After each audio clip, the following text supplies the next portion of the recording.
Okay, so big idea one.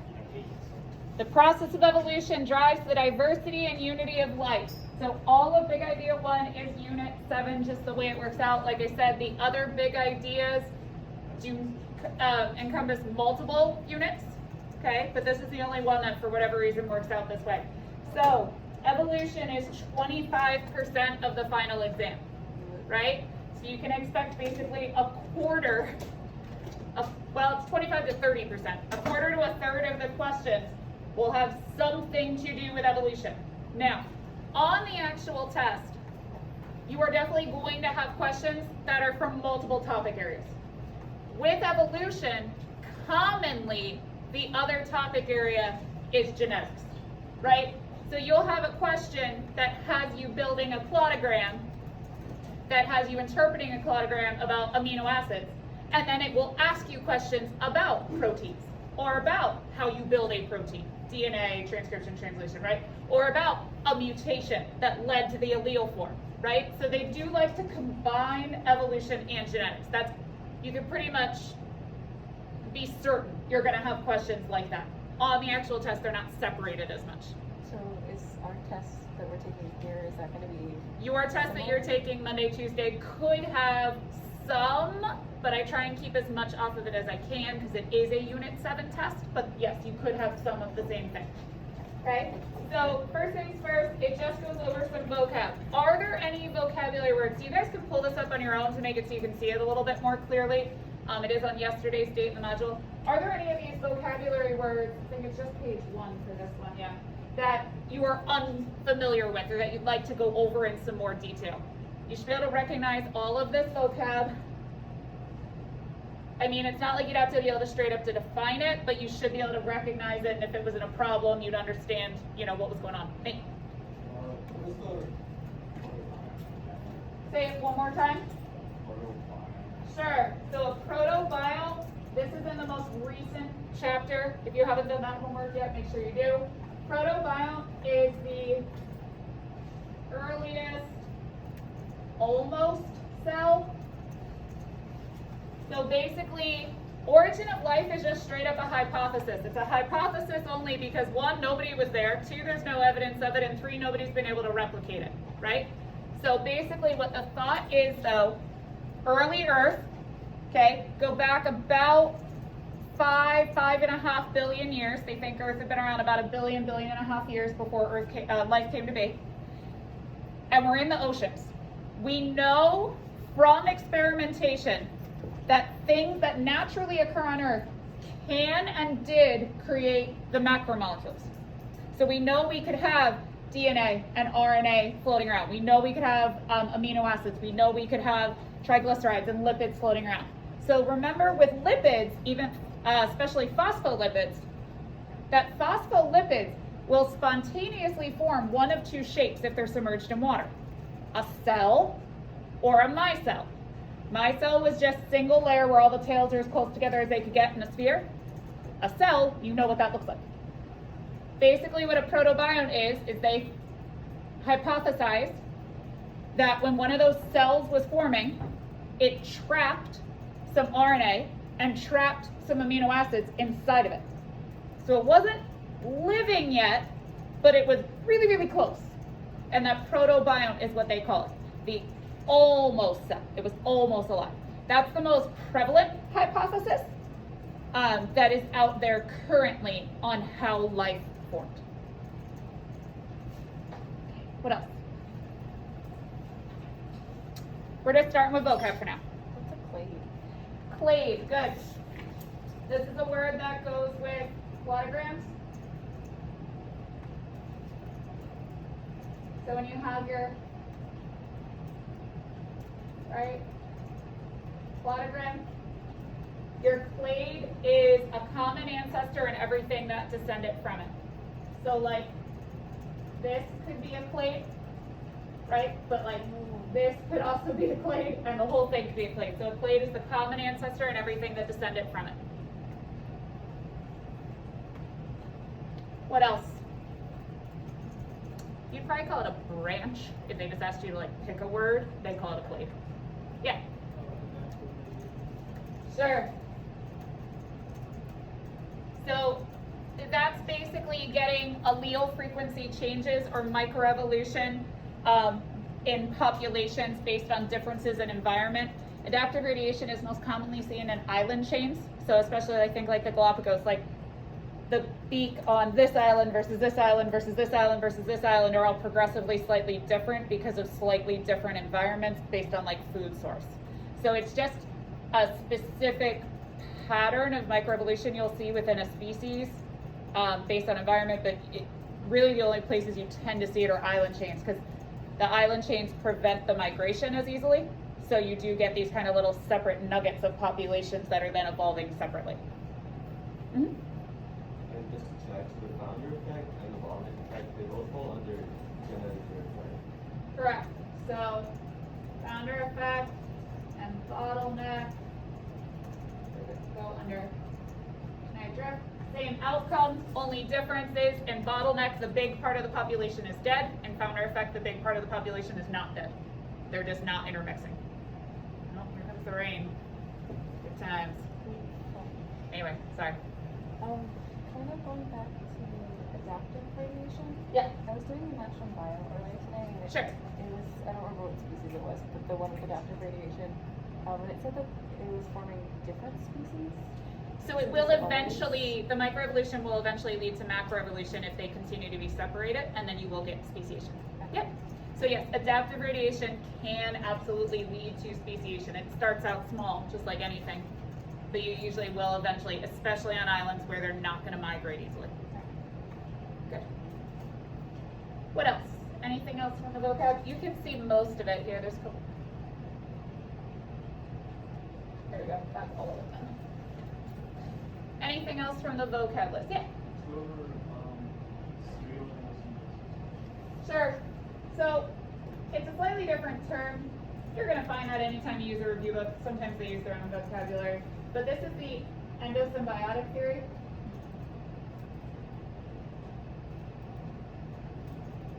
Which we covered back when we did Unit 3, way long time ago, of mitochondria and chloroplast. The existing hypothesis is that they were both independently existing prokaryotic cells, and then they were engulfed by another cell for the purposes probably of eating them, like phagocytosis, but instead they formed a symbiotic relationship, and eventually that became organelles. So it's the same thing, it's just with a slightly different name. It comes up, pops up again in this unit, pops up again in evolution, because obviously it helps us figure out lineage in terms of where things came from and what branched off of what, and having like eukaryotes branch off of already existing prokaryotes, stuff like that. And oh, last thing I thought of, you can use mitochondrial DNA to do cladograms and stuff, just like you can use regular DNA. The big difference is mitochondrial DNA is going to be identical from mother to child, right? So they can use it to track like family lineages and stuff like that. What else? Anything else from vocab? Yeah. Sure. Are they all on here separately? Yep. Directional, disruptive, stabilizing.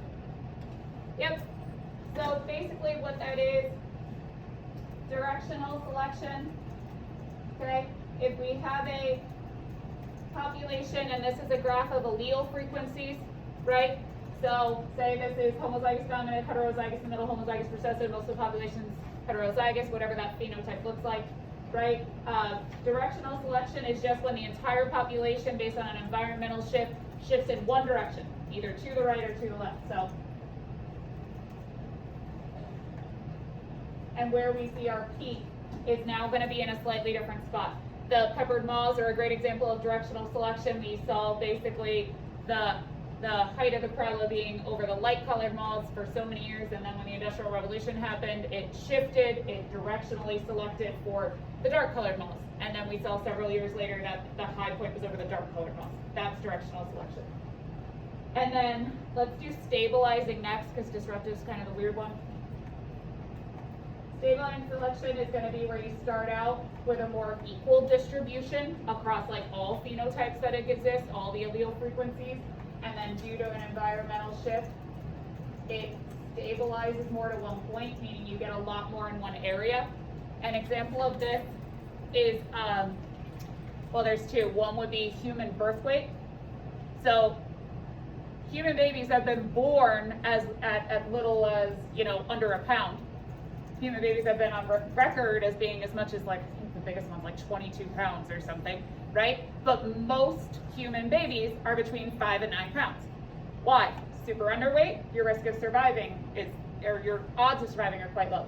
Overweight, you're gonna get stuck and you're not going to get out and you're not going to survive. So it has stabilized to mostly be in that 5 to 9 pound range. And then lastly, and all of these are based on environment, right? Disruptive selection, the only reason I point, so same thing, you'd start out with like a population, okay, that's in its normal effect. This is again like genotype frequencies or phenotypic frequencies on the x-axis. Something happens in the environment, but now instead of directly selecting one way or another, we are selecting for the two extremes. So we end up going towards something like that, right? The thing with disruptive selection is if this continues, disruptive selection is the only one that can lead to speciation. Because this could become like species A and species B. They can disrupt enough that eventually they cannot successfully mate and produce fertile, viable offspring.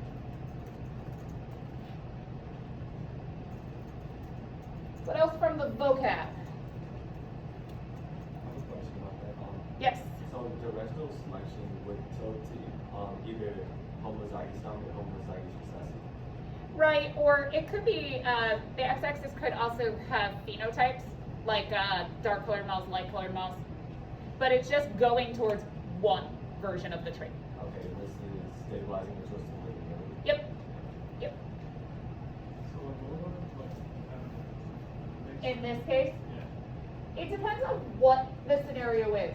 If this is homozygous dominant, heterozygous, homozygous recessive, this could be a case that whatever the heterozygotes have, like maybe it's incomplete dominance or something, and the heterozygotes is actually maladaptive, like for whatever reason they don't survive as well, they will just die out, but you'd always have some. So if this was a heterozygote, you'd never get speciation.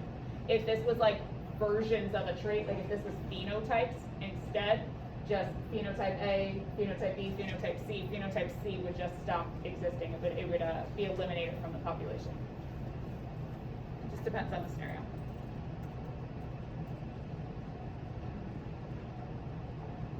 Okay, what else? Yes? What's kind of the difference between the phylogenetic and phylogenetic? Sure. Are they both on here? Yeah. Sure. So, biggest thing is phylogenetic tree with time, plotogram, no time. So a phylogenetic tree has to actually have an axis on it that represents time, and the length of the lines has to be specific, right? And the length of the line represents usually a certain amount of years in like thousands or millions or even billions of years. A plotogram is just the lines are representative of a certain, like proportionally to each other, but they don't have an actual specific amount of time. So what we've been doing in class. We have been doing clodograms in class, yes. Phylogenetic tree looks the exact same, just the length of the lines would go against an axis that gave you a specific amount of time, rather than just being proportional.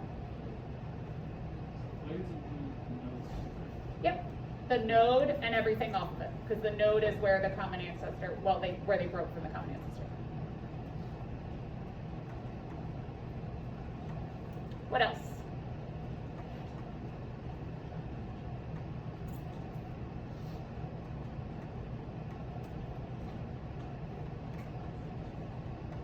Any other vocab?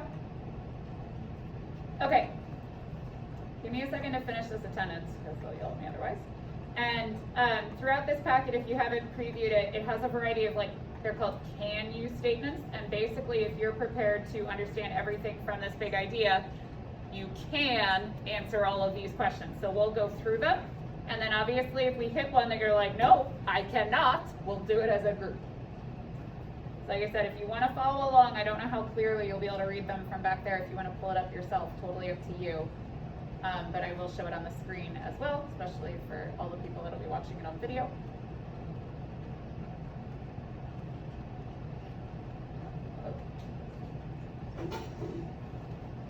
All right. Let me find the first one. So this packet is kind of like, it's similar to what you get in an actual review book, like Barron's or Princeton Review, whatever. It does go through all of these topics, so if you hit any other vocab words you're not sure of as you go through or whatever, it does go over all of this, okay? All right, our first set of can-use statements. So I'll read them. Here's where you need to be honest and not be embarrassed. If we hit one that you're like, I cannot, you need to say something so that we can go over it as a group. Sitting here and hoping someone else will say something will not help you on the exam. Can you identify the mechanisms of how variation occurs in a given population? Hold on. Here we go. Was that a no? Oh, we're good? Can you explain how the effects of genetic drift vary based upon a population size? So that's bottleneck and founder effect. Can you discuss the different types of selection and how each drives evolution? Well, we literally just went over those, so you should be confident in those now. Can you determine the frequency of the dominant allele if the frequency of the recessive allele is given? That's the easiest one, 1 minus. Don't forget your calculators for this test. Can we review explain the effects of genetic drift on population size? Sure. So with founder effect and with bottleneck, okay, so if you have a natural disaster, right, and you have a bottleneck occur, if you have 1,000 organisms left versus you have 100 organisms left, that's going to be a very big different impact on how that population is going to be able to continue in the future. That's all it's getting into. So just how small the population gets, because the smaller and smaller it is, the less likely you actually have full representation of all the allele frequencies of the original population, and the less variation you have, so then the less ability they're going to have to survive whatever happens next. So it will be harder on smaller populations. Significantly harder on smaller populations. Can you determine the frequency of the recessive allele if the percentage of the population with the recessive phenotype is given? Diane, please come to the front office. Diane, please come to the front office. Yeah, we're good. Can you calculate the percentage of the population with recessive allele if the percentage of the population expressing the dominant allele is given? Good about the basics already wondered. Can you differentiate between the frequency of the allele and the frequency of a genotype? That's basically, can you tell the difference between P and P squared? Or Q and Q squared? Or P and 2PQ?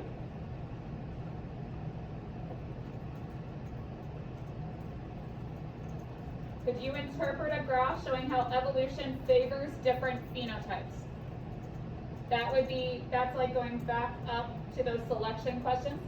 If they show you a graph over time of how it's shifted, so a lot of times it'll be on one graph, and the original population will be a solid line, and then they'll show like dotted lines for change over time. Could you say like, oh, I see it's entirely shifting to the right. That's directional selection. Like, can you interpret those is what that's asking. Can you explain the changes in a gene pool as a result of immigration and emigration? Basically, it's asking, do you understand if you have set frequencies in a population and then someone with a different allele type immigrates in, your frequencies are going to change. And vice versa if someone emigrates out. Can you explain how certain pressures can increase or decrease the fitness of a particular population?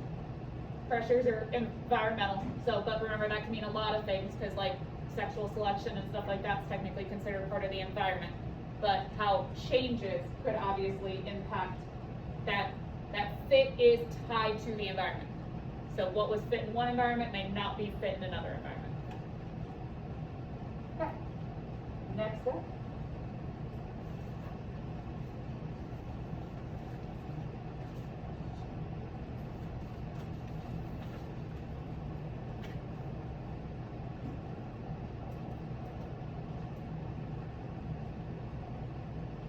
On page 9, okay, for those of you that can't read it. Can you determine relative relatedness between organisms as represented by a cladogram? Okay,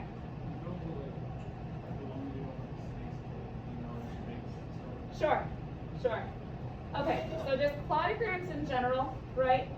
Whether they're like this style, or whether they're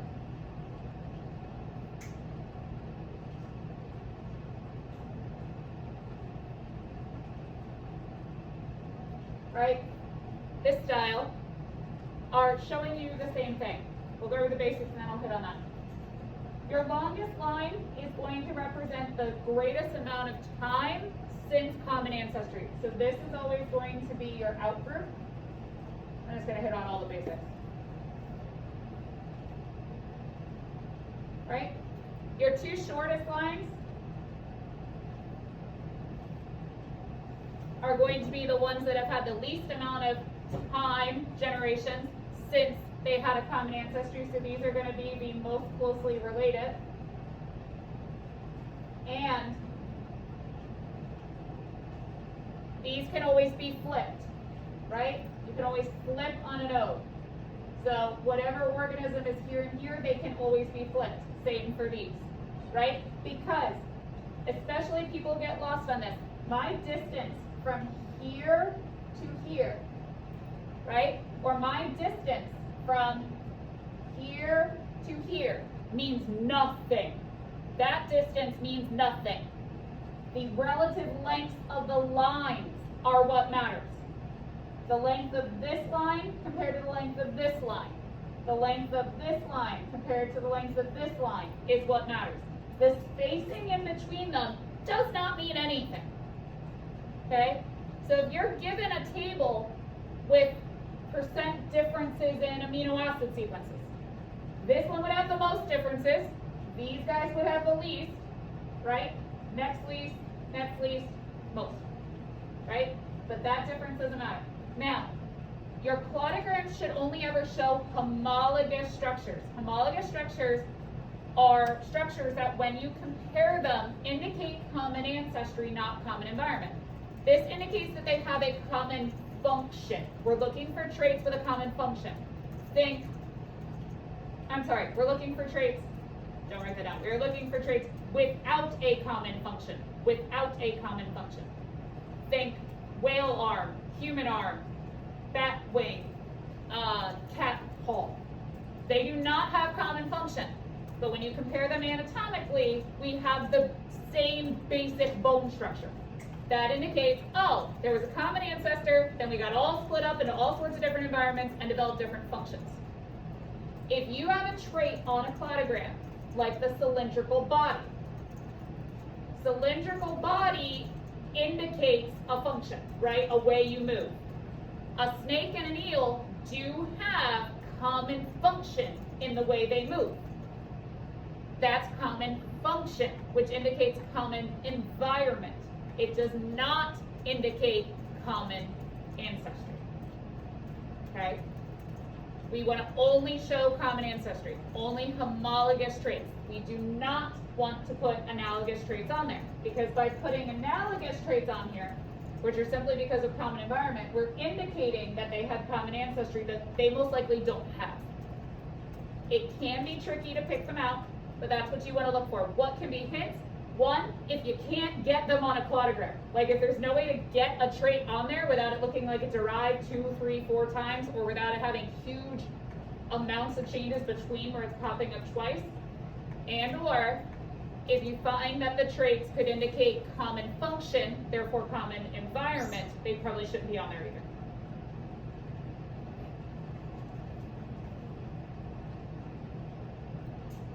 All right, let's see how many of those this answered, and if there's anything else. Can you determine relative relatedness between organisms as represented by a cladogram? Do you feel okay about that now? Okay. Could you draw the cladogram if given the names of organisms and groups and/or specific characteristics? I will say, the one I gave you was on the really hard end. In reality, the test will fall in between the first one I gave you, which was stupid simple, and the last one I gave you. I don't think they'd ever give you one quite as hard as I gave you. So like, are you saying like the one that writes down the test would also have like just like the test as well? Complete what? The complete one, like the snake is completely false. Again, I don't think so. I gave you a really hard one to see if we could work through it, if you could handle it. On what I see on most practice tests come by, it's the more standard cladogram. They don't have the loss of anything, and they don't usually try and trick you and put analogous structures on there. It always could, and in real life, that is what happens. But I don't think they would give you something that hard. Also, I've been making you draw them, but on most tests, they give an outline. I think they do it because it's a real pain to grade them when you don't give an outline, because you can draw them so many different ways.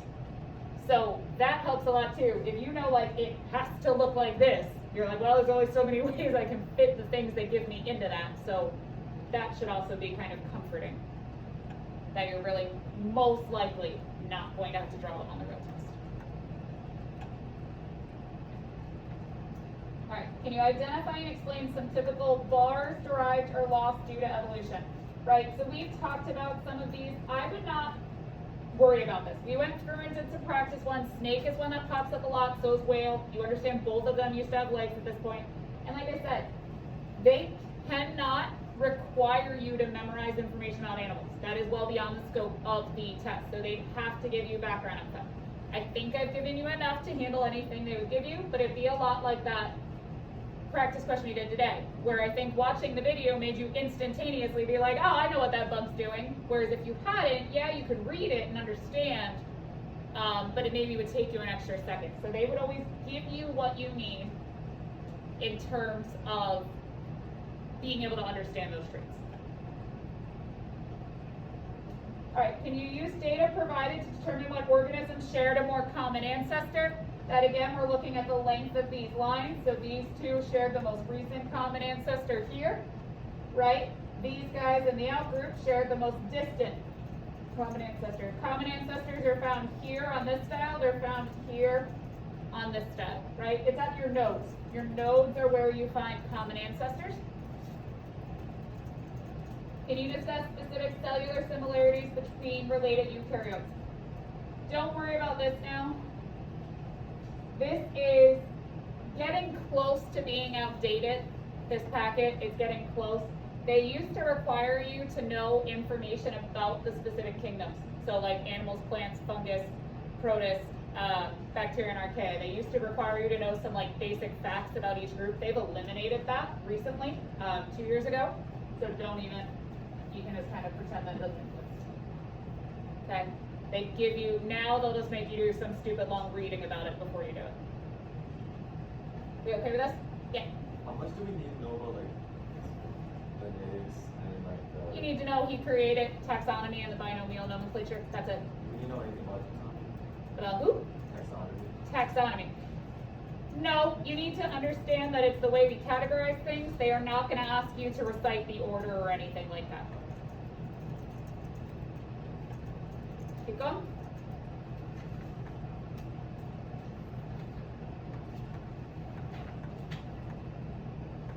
Okay, I'm on page 11. Can you explain the difference between allopatric and sympatric speciation? I was like, I feel like if every hand doesn't go up right now, you're lying. Okay. So speciation, we understand we're ending up with different species. So we must have a population that's going to end up isolated somehow, right? You understand we need isolations and we need those populations to be isolated from each other so they're not intermixing and then be experiencing slightly different environments to end up with two new species, right? So there are two ways basically that populations can be isolated from each other. Allopatric is the easy one. And I always remember the L's and allopatric look like barriers because allopatric is a physical barrier.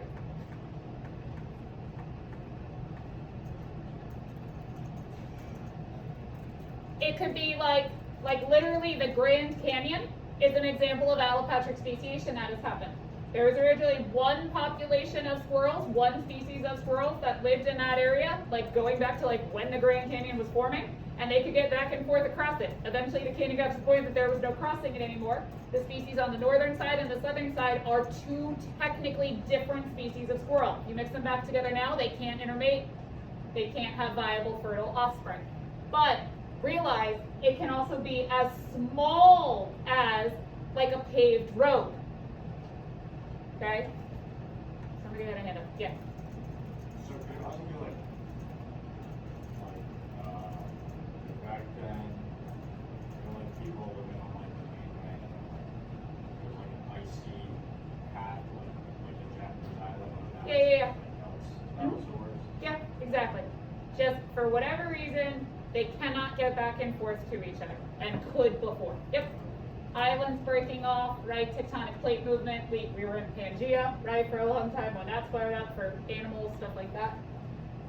But you've got a physical barrier. They cannot get to each other. That's why new high-rise and stuff, people that care are trying to promote what are called land bridges. So like up over highways, they would put a bridge that's only for wildlife so that we stop creating these barriers by putting in giant highways and stuff. Anyway, sympatric speciation is purely behavioral. This one's odd. It's a little bit harder to understand. This could be two populations living in literally the same space, but they will not mate with one another. A good example of this, appropriate or not, is humans who think you can only mate with humans that look the same way you do. That's behavioral. You can mate with any other human, but people who feel like you can't, that's behavioral speciation. There is a group of fish called cichlids, African cichlids. One is orange in color, one is blue in color. Orange will only mate with orange, blue will only mate with blue. They did experimentation where they put them under lighting that made them all look the same color. Guess what? Everybody mates with everybody. So it's behavioral. It could be that they have a coloration. It could be that they do like a mating dance that the one population does not understand as a mating dance. It could be the same thing like a mating call, stuff like that. Whatever it is, there is a behavior that the other group does not see them as mates, even though they could be. That goes on long enough, eventually they're not going to be able to be mates because they will speciate. Okay?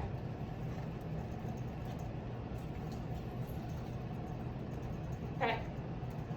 Can you discuss how polyploidy can lead to a new species in plants? Thank you. I was like, you guys should be raising your hand on this one too. Come on, people. All right, do you remember what polyploidy is? Okay. Say it again. It is. So when you have, so poly's many, ploidy actually refers to a whole extra set, right? So like trisomy is just having one extra. So trisomy 21 is like Down syndrome. Ploidy is a whole extra set. So this is having 3 or 4 sets of DNA. It is still caused by non-disjunction during meiosis, right? You end up with a gamete that has 2 full sets of chromosomes instead of 1. It only happens in plants. It can happen in like humans and animals. We can have a really bad non-disjunction during meiosis that creates a gamete with 2 full sets of DNA. Nothing comes of that. No baby can be born with that. But in plants it can happen. But what it is they end up as a new hybrid species. Because if you have your diploid parents and you get a triploid offspring, that offspring's only going to be able to mate with other plants that are also triploid. So you've just created a new species. It's one of the ways they can increase genetic variation within plants. 4s, I think about the most they've reported. I don't think they've found plants with more than 4 sets of DNA, but don't quote me on that. Can you explain how a particular type of stress can cause extinction of a species? You understand when they say that, they mean like ecological stress, not like literal, not like what all of you guys experience on a daily basis. Okay. Does that make sense though? You understand what that's saying? Can you differentiate between prezygotic and postzygotic mechanisms of reproductive isolation? You want to hit that one again? So there are 8 of them. I'm going to flip back to the chart that has them just to make my life a little bit easier. Okay? Made 9 on this one. Hold on, which one did I have that I don't usually? Okay, these are commonly grouped. So that's what I was going to see, why they have one more than I do. So let's look at this. Okay? Postzygotic. This means a zygote has been made. So they technically made it successfully, right? Hybrid sterility. This is your mule. They mate, but the offspring is healthy but not fertile. Hybrid inviability. Okay? The hybrid is born, but the hybrid is not healthy. You can have what's called zygote mortality. This basically means the zygote's formed, but it never gets all the way through to the point of birth, right? And you can also have what's called hybrid breakdown. This is, again, only seen in plants. Hybrid breakdown is like parent generation has F1. The F1 hybrids are good. F1 mates and has F2. The F2 is like, okay, they're a little sickly. And then by the time we get to F3 generation, they're very, very unhealthy. So it's breakdown as the hybrid continues to mate. Prezygotic, we never get to a zygote. Why? Mechanical, right? That's square peg, round hole. The parts literally don't match up. Temporal, this is going to be different seasons or different times of day. Diurnal, nocturnal.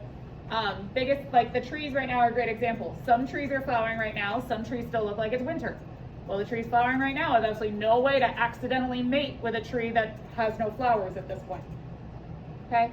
Behavioral, that's mating rituals, dances, etc. They just don't see each other as mates. Okay? Ecological and geographic isolation are basically those together mean habitat.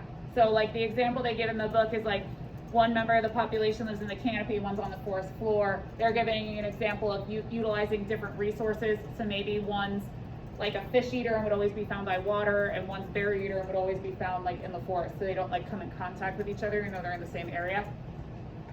Okay. Sexual isolation is the same as behavioral. They just don't have attraction between them. Okay. So sexual goes with behavioral. The one they don't have on here, but they do talk about sometimes, is gametic isolation. That's they do mate, but the sperm can't penetrate the egg, so you never actually get to the point of fertilization. That's why you couldn't just like artificially take sperm from one species and egg from another and like make whatever weird hybrid you wanted. Like you can't. They don't all actually match up.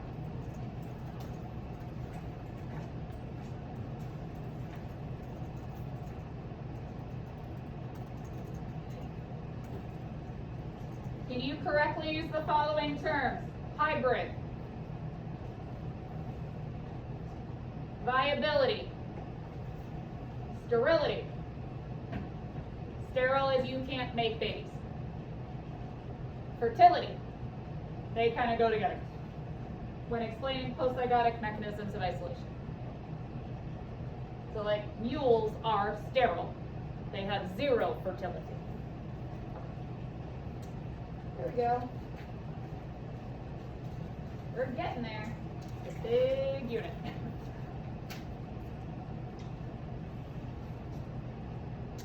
All right, page 13. Can you explain serial endosymbiosis? I already went over that one, that's just endosymbiotic theory stated from a different phrasing. Can you correctly identify potential heterotrophic and autotrophic eukaryotic ancestors? You don't really have to do this one anymore. This again goes with the fact that they don't really require you to walk in with background knowledge on the 6 kingdoms anymore like they used to. Could you be asked to look at a plotogram and then use that information to explain ancestors? Yes.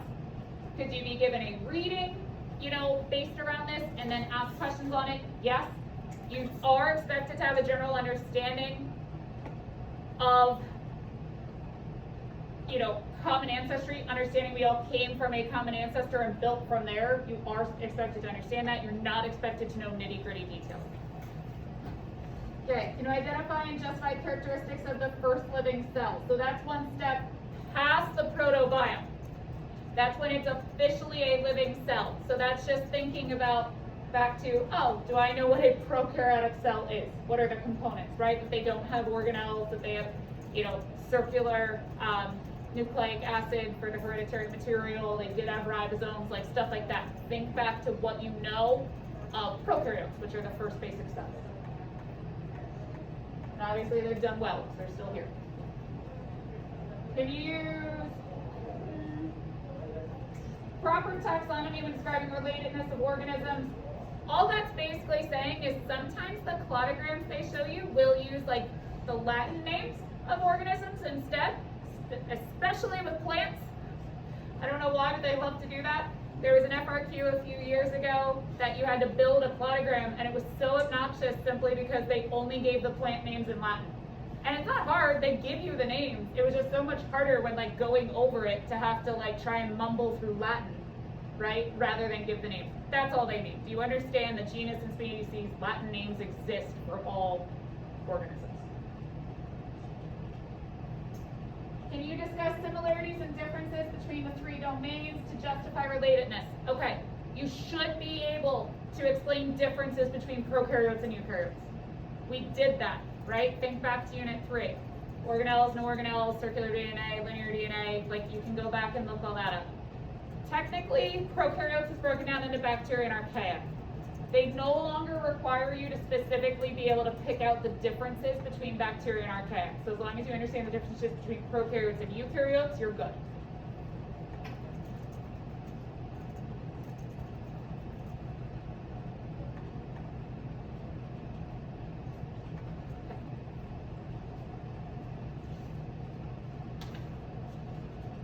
It then gets into practice multiple choice questions. Do you want to look at those, or do you want to take a minute and look at the FRQs? We don't have time to go through both. But we do have some class time tomorrow to look at anything we don't hear. But what would you say is more valuable? Skim through the FRQs or skim through the multiple choice? What are you mumbling? FRQs? So you're all mumbling the same thing?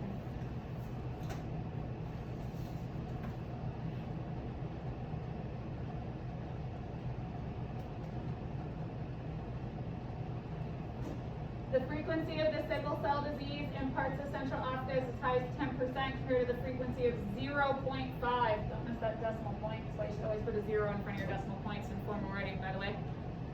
In the United States. Why are the frequencies of these traits different in these two areas? Do you remember what sickle cell is an example of in evolution? Heterozygous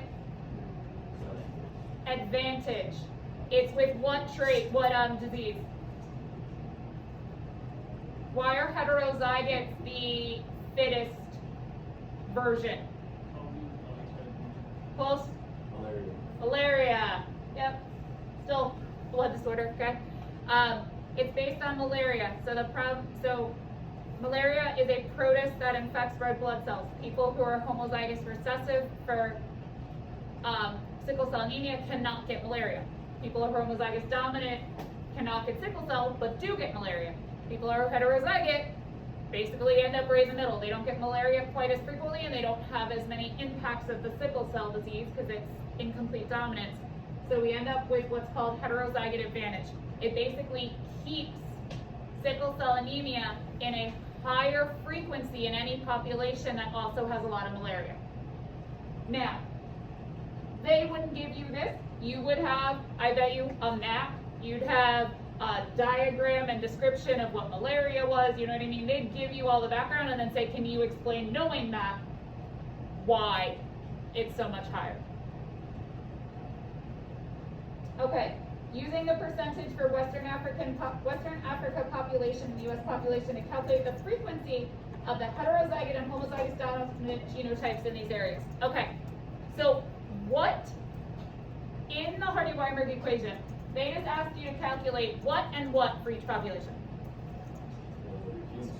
P squared and 2PQ. They've given us what?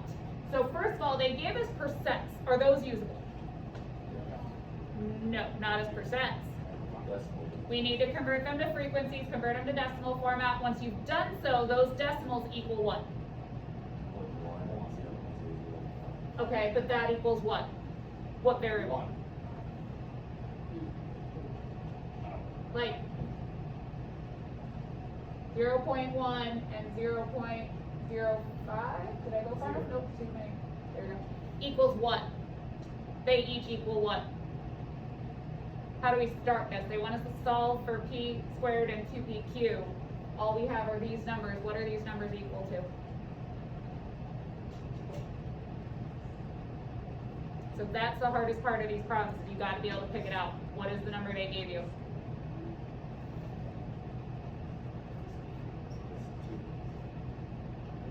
These numbers are Q squared for their individual areas. It's the frequency of organisms that are homozygous recessive, because sickle cell is homozygous recessive, right? So Q squared in Africa is 0.1, Q squared in the US is 0.005. You take the square root of both sides to get Q, right? P plus Q equals 1 to get P. Once you have P and Q, you do some math to get the frequency of homozygous dominance and heterozygotes. So on the actual part two, would it Yeah. tell us that the disease is recessive? Yes, or they give you enough background information for you to infer it. At this point, you've got to know sickle cell's recessive though, right guys? Like, come on, if this shows up, you're gonna know it's recessive. You're not gonna need to read it. We talked about sickle cell, I feel like, more than anything else between 9th grade and this. Okay. I'm not gonna do the math for you. You guys all have graphing calculators, you can do that. Okay. Is there evidence of heterozygote advantage in either one of these populations? Obviously, yes, right? In Africa, the percentage, because normally, if you have a homozygous recessive trait that makes you significantly less fit in a population, right? That number should decrease over time, right? The frequency of the recessive allele should decrease over time. So why does it sit so high at, well, the allele itself is even higher, but why do homozygous recessive sit at 10% in that population? Something is keeping them around. That something is the fact that heterozygotes are what are most advantageous in that population. Okay. Population of crickets feeds on 2 species of weedy plant, A and B. Both plants are spread across the habitat range of this population. There aren't any physical barriers to prevent the crickets from moving between the plants. After many generations, the crickets that were born on plant A have begun to only eat plant A and mate with other plant A crickets. The crickets born on plant B have begun to eat only plant B and mate with only plant B crickets. Is there evidence for speciation in this population? Yes. That we have it or could be heading towards it? It could be heading towards it. Explain to me how. What are the factors we need to lead to speciation? So we have a reproductive isolation, right? Okay, we have a reproductive isolation and we have 2 populations that are or aren't living in 2 different areas. Aren't technically because they're staying to plant A and plant B. Would this fall under like St. Patrick's? Well, so that's literally going to be the second part. Is this an example of St. Patrick or Allopatrick? Good job predicting that. Which one would it be? This is St. Patrick speciation because they say there's nothing preventing them from doing it, indicating that it is most likely what? So they ask you what isolating mechanism. Based on what they said, it's most likely behavioral. You could argue temporal. We don't know for a fact that they're both awake during the day or night or all of that, right? You could probably even argue habitat, because the one stays on species A plant, the one stays on species B, stuff like that, right? So any of those would work as long as you argue them correctly.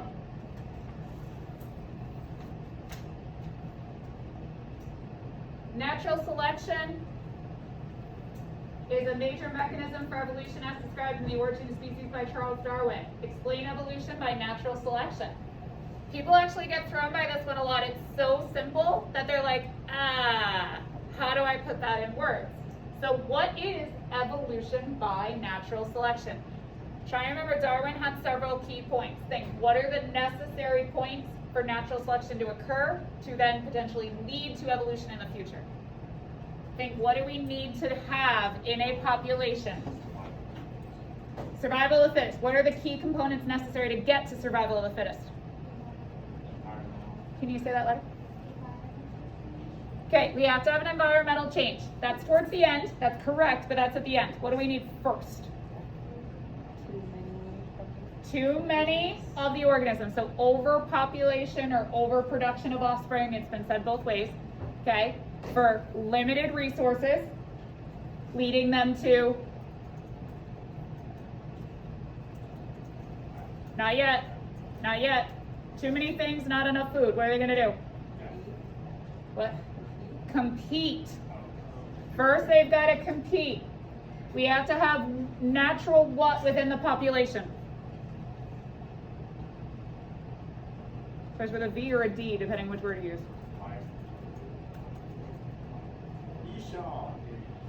Variation or variability or diversity, either works, within a population so that they aren't all equally fit in competition. The ones that survive the longest will be the healthiest and will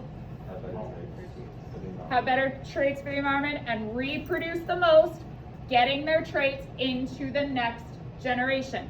That is natural selection. As environments shift over time, what is fittest will change, and that will drive evolution. Okay.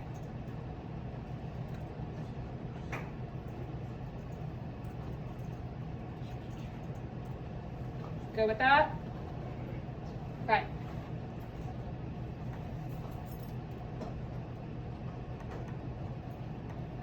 One theory for the evolution of the first organic macromolecules like proteins, carbs, and lipids is called chemical evolution. In this theory, explain how small inorganic molecules in the atmosphere could lead to organic macromolecules. Okay, they won't ask you this as a free response anymore. You're still required to understand the possible ways we got macromolecules. The difference is they no longer require you to memorize it. So when it shows up on the test, it's more like the following experiment happens. They'll explain all through the experiment and they'll say, how is this a support for how we got our first macromolecules or something like that. You're no longer required to just out of the top of your head whip out all the experiments that were done to create macromolecules that support the way macromolecules were created. All right, last one. The most supported theory about how the first eukaryotic cells evolved from prokaryotic ancestors is through a process called serial endosymbiosis, endosymbiotic theory.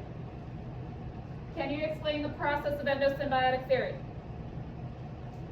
One prokaryote attempting to engulf another prokaryote via phagocytosis or endocytosis, most likely an attempt to eat it, instead formed symbiotic relationship that eventually led to that engulfed organism becoming an organelle inside of a eukaryote.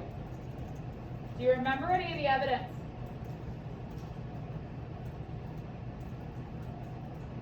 Give me one.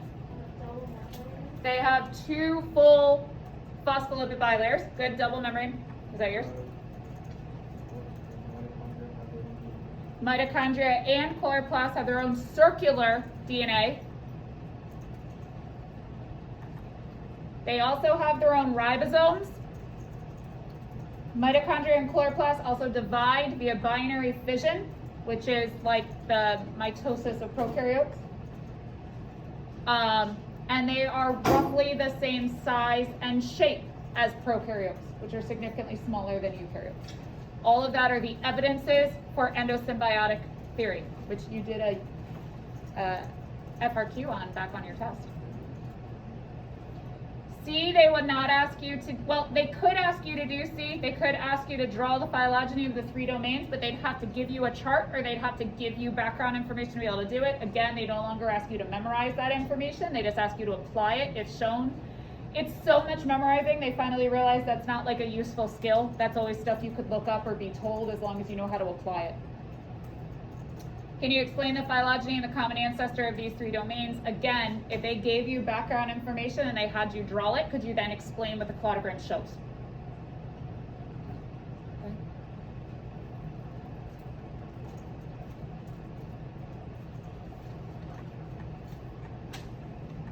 What else? Is there anything else about any of the stuff from evolution that you would like to go over? Yeah. Is it okay to say survival of the fittest when describing natural selection? As long as you explain it. If you just said natural selection occurs via survival of the fittest, you're not getting any points. Like that last question where it was like, yes, survival of the fittest is right, but you have to go through and say, because of overproduction of offspring and not enough resources, which like you gotta talk it out. Okay. So you are fine with that, but only if you explain it. Because Yeah. like I thought didn't the other dude Wallace? Technically, he's the one who coined the term, but we still use it. Okay. Yeah. We have no reference. No. It'd be nice if people did, but no, you don't have to. Darwin or nothing. Poor Lamarck just gets made fun of too. And he wasn't that wrong, especially for the time period, right? He at least, we ignore all the other people that were really wrong. He tried. What else? How do you feel? Good? Better? Good. All right. Very good. Thank you. You're welcome.